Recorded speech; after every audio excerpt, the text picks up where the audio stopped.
Welcome children. Today I am dealing with the topics frame of reference, then concurrent forces and Lami's theorem. So first of all I am dealing with frame of reference. So its frame of reference is a coordinate system based on which we can describe the position of an object. So in order to describe the position or where it is located, so if you want to find, we should need a frame of reference. So based on a frame of reference only, we can locate the position of an object. So this frame of reference is a coordinate system based on which we can locate the position of an object. Okay, and this frame of reference mainly are of two types. So this frame of reference mainly we can classify into two types as inertial frame of reference and non-inertial frame of reference. Non-inertial frame of reference. So first of all I am dealing with inertial frame of reference. That is, it is a frame of reference in which Newton's law is obeyed. Newton's law is obeyed. So Newton's law is obeyed by which one? Inertial frame of reference. So this frame of reference is the coordinate system based on which we can describe the position or motion of an object. So if we want to locate an object, we should need a coordinate system, and that is called as a frame of reference. And first classification is inertial frame of reference. This frame of reference obeys which one? Newton's law. Okay. So here this inertial frame may be a frame at rest. So it may be at rest or at uniform motion. So this frame of reference may be at rest or at uniform motion.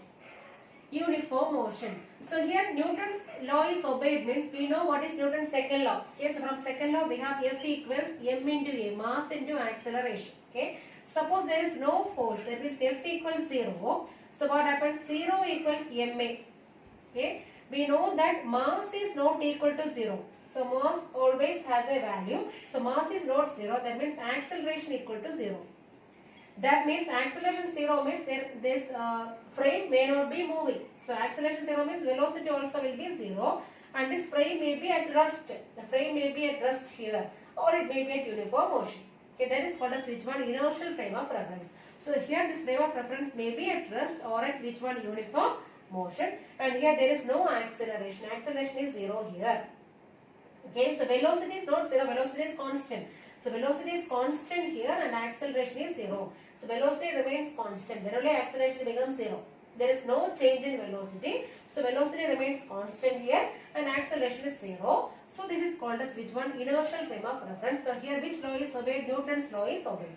So either this frame may be at rest or at uniform motion. Okay, that is the first one.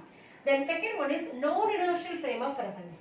This is another one frame of reference which does not obey Newton's law. This will not obey Newton's law. Does not obey Newton's law. Newton's law, that means this is an accelerating frame of reference.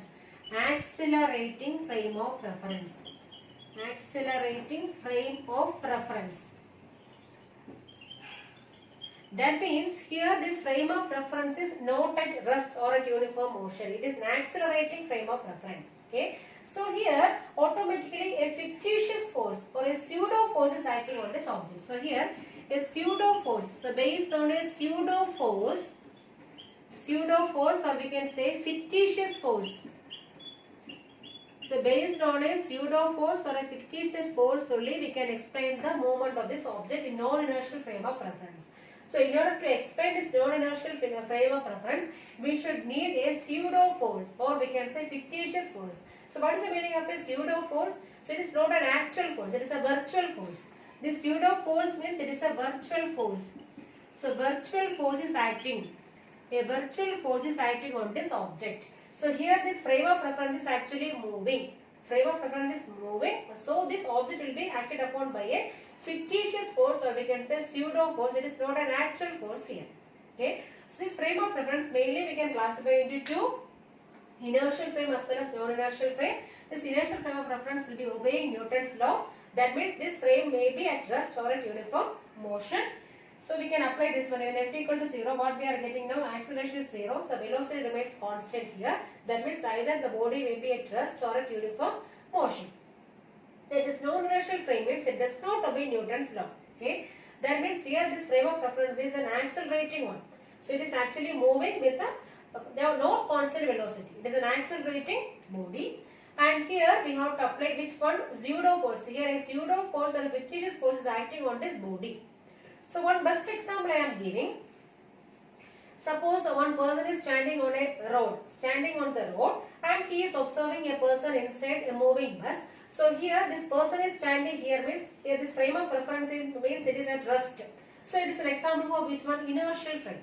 Okay, so a person standing on road and observing an object or a person moving in a moving bus. So that is an example for inertial frame of reference. So here, for example, we can say Earth is considered as inertial frame. Earth is considered as inertial frame as well as a train moving with constant velocity. Train moving with constant velocity. Moving with a constant velocity can be taken as inertial frame. Inertial frame. For example, suppose a train is moving with a constant velocity and one passenger is sitting on a compartment. So one passenger is there sitting in a compartment and this train is moving with a constant velocity. And suppose that person is taking one object and he is dropping the object like this. Okay. So when he is dropping the object like this means it may fall normally directly below only. In the case of which one? Inertial frame. Because here this train is moving with a constant velocity. So when the train is moving with a constant velocity, there is no fictitious force acting on this object. So this object will be falling vertically down only. Okay. So whenever this person is at rest or at uniform motion. So here I told you this train is traveling with uniform velocity, the constant velocity only. So what happened? There may not be any fictitious force acting on this object and this object will be directly falling down. Okay, falls down. Suppose this train is moving with some acceleration. It is not moving with a constant velocity, it is accelerating.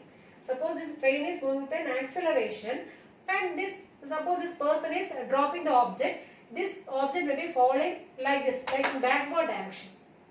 So whenever this train is accelerating, so we can see that this body will be moving in backward direction. Suppose train is moving in forward direction, this body will be moving somewhat in backward direction, just opposite direction of acceleration of this train.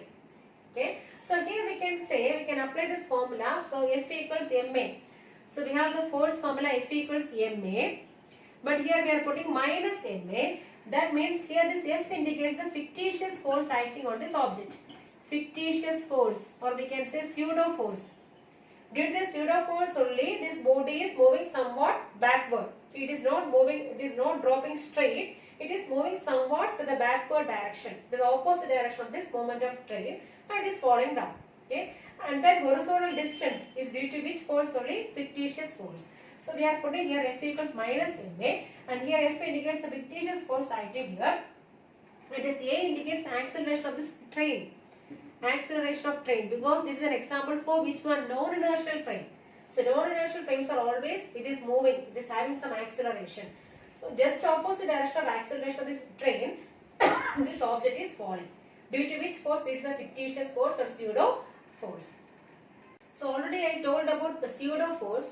This pseudo force is an imaginary force. This can be considered as an imaginary force. Imaginary force which can be recognized only by a non-inertial observer. Only a non-inertial observer can feel which one? This pseudo force. Non-inertial observer. So it can be recognized only by a non-inertial observer. That is called a pseudo force. So it is applicable only in the case of non-inertial frame of reference. Okay. And this suppose pseudo force I am taking is Fp. Fp, I told about the formula also, Fp equals ma.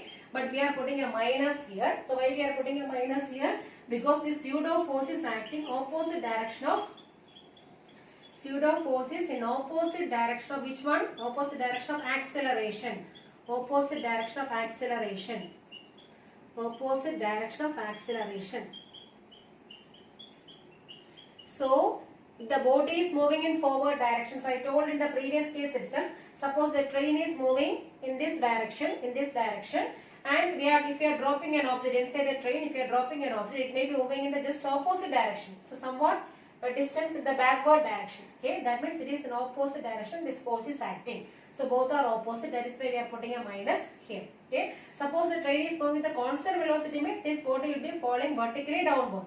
But here somewhat to the opposite direction it may be falling. Okay, that is called as the pseudo force. So it is an imaginary force, so it can be observed only by a non-inertial observer. And it is opposite to the which one? Direction of acceleration of this moving frame of reference. Next is equilibrium of concurrent forces. So what is concurrent forces?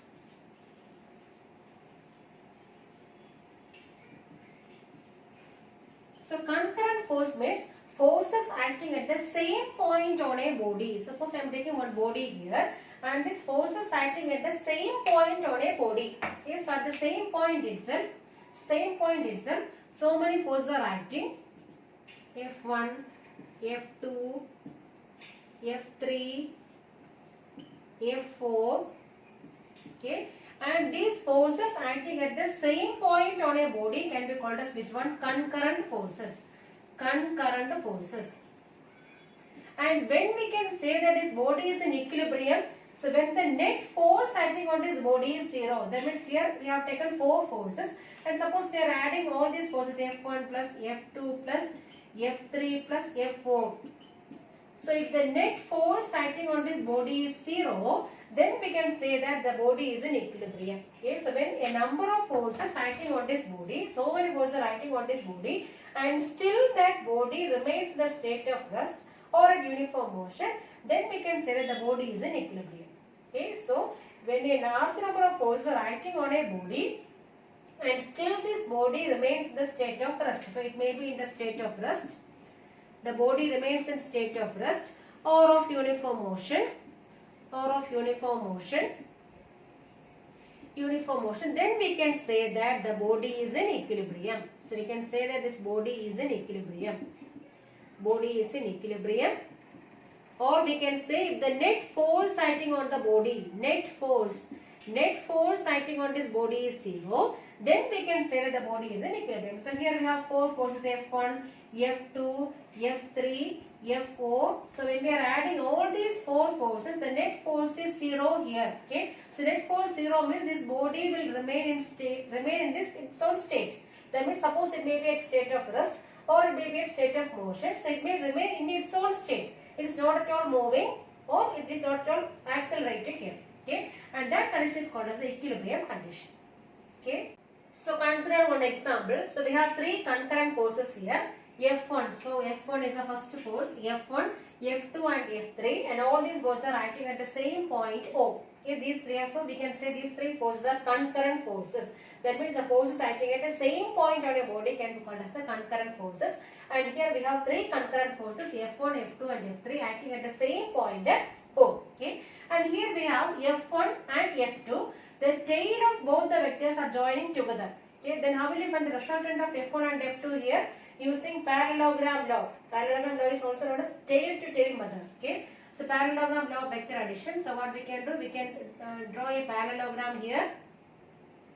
Okay, and this diagonal will give the resultant of which all things? F1 and F2. So we will be getting vector F1 plus vector F2. Okay, and here we have the third force F3. This F3 is acting just opposite of which one? This resultant of F1 and F2. So we have the resultant of F1 and F2 is F1 plus F2, that is acting opposite of which one? F3. Okay, that means we can write this F3 is equal to minus of which one? Vector F1 plus vector F2. So this resultant force is acting opposite of which one? Vector F3. Okay, or we can say F3, this F1 minus F1 plus F2 I have taken on the other side here. So we can write as F3 plus F1 plus F2 equals 0. Or we can rearrange this one. So vector F1 plus vector F2 plus vector F3 equals 0. So if 3 forces want to be in equilibrium, so this object should be in equilibrium, then the sum of all the forces acting on this object should be 0. Suppose an object should be in equilibrium, then the net force acting on this object must be equal to 0. So here what is the net force acting here? F1 plus F2 plus F3. This total force must be equal to 0. And similarly, suppose we have n forces F1, F2, F3, F4, etc., Fn. Then for this equilibrium condition, what we can do for an object to be in equilibrium, the net force acting on this object, that means F1 plus F2 plus F3 plus etc. plus Fn. This n forces when we are adding, we will be getting which one? 0. So if the net force acting on an object is 0, then we can say that this body is in equilibrium. So if there are 3 forces, this net force means F1 plus F2 plus F3. So when we are adding all these 3 forces, the net force will be 0. That means that body will be remaining in its state of rest or uniform motion. So it may remain in its own state. There may not be any acceleration there. And that condition can be called as which one? Equilibrium condition. Next is Lami's theorem. So here we have 3 angles, alpha, beta and gamma, and we have 3 forces F1, F2 and F3, and these 3 forces are acting at the same point. That means here we can say F1, F2 and F3 are concurrent forces. Vector F1, vector F2 and vector F3 are concurrent forces, acting at the same point, concurrent forces. And here alpha is the angle between which all forces? Angle between vector F2 and F3. Angle between vector F2 and vector F3. And here beta is the angle between which all things? F1 and F3. And gamma is the angle between F1 and F2.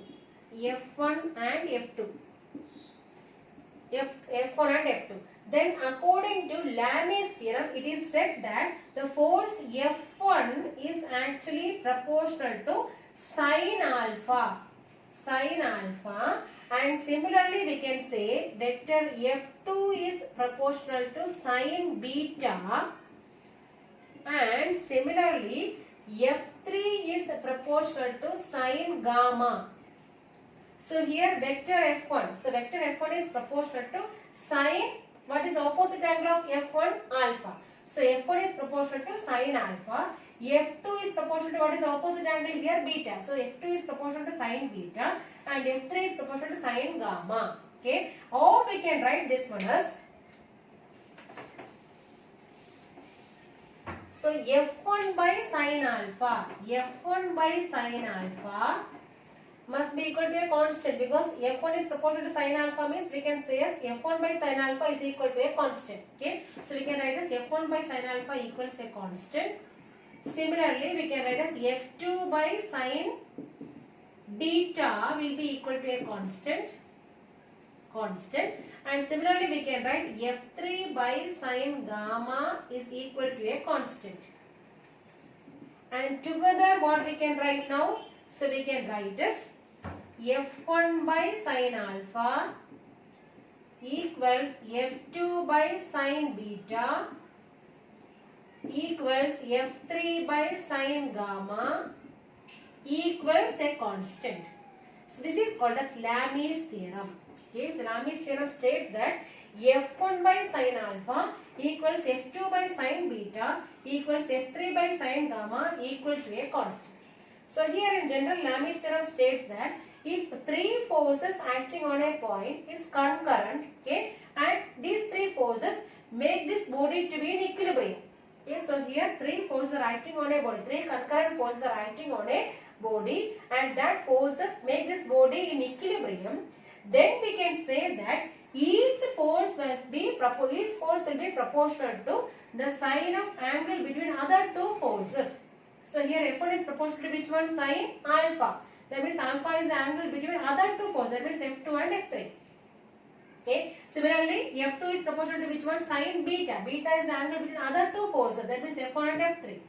Similarly, F3 is proportional to which one? Sin gamma. Gamma is the angle between F2 and F1.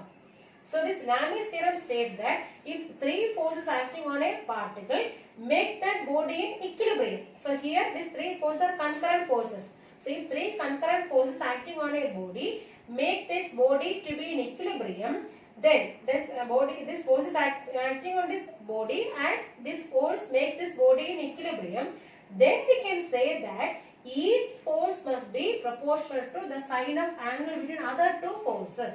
So F1 is proportional to sine alpha, F2 proportional to sine beta, and F3 proportional to sine gamma. And that is called as Lami's theorem.